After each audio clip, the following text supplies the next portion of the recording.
I'm Fran O'Donnell. I'm Cliff Wunderlich. And the name of our project is Social Tagging for Archival Collections.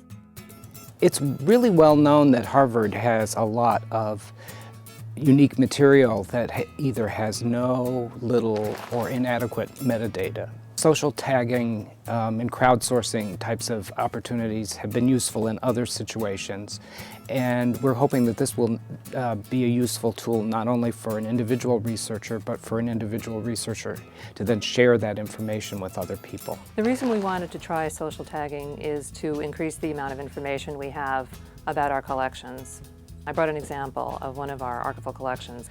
Charles Dahl was a graduate of Harvard. He graduated from Harvard Divinity School in 1840. So his papers contain his sermons, his lecture notes, his correspondence, photographs, things like that. What we have here is a folder-level description of the correspondence. It says Correspondence D.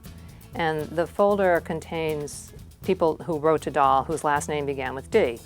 But we don't have every correspondent listed. We only have Correspondence D. So if a researcher came into the reading room and found 10 letters in here from Dahl's wife, Carolyn Dahl, that's not really known. So if the researcher was able to tag that, that would add information to what we have, and hopefully it would be helpful not only to that particular researcher, but to other people and to the library staff as well.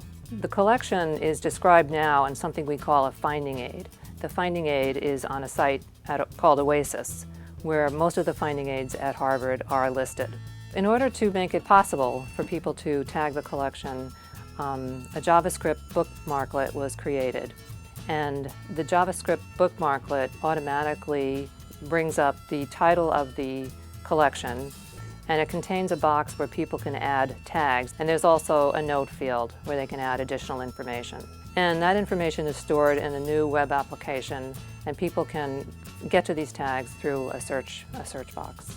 These are using existing systems at Harvard, but there's an overlay that needs to be incorporated into that and make it regular and not just as much of an add-on as it is. This needs to find some place in the Harvard Library infrastructure, not only the technological infrastructure, but also the administrative infrastructure.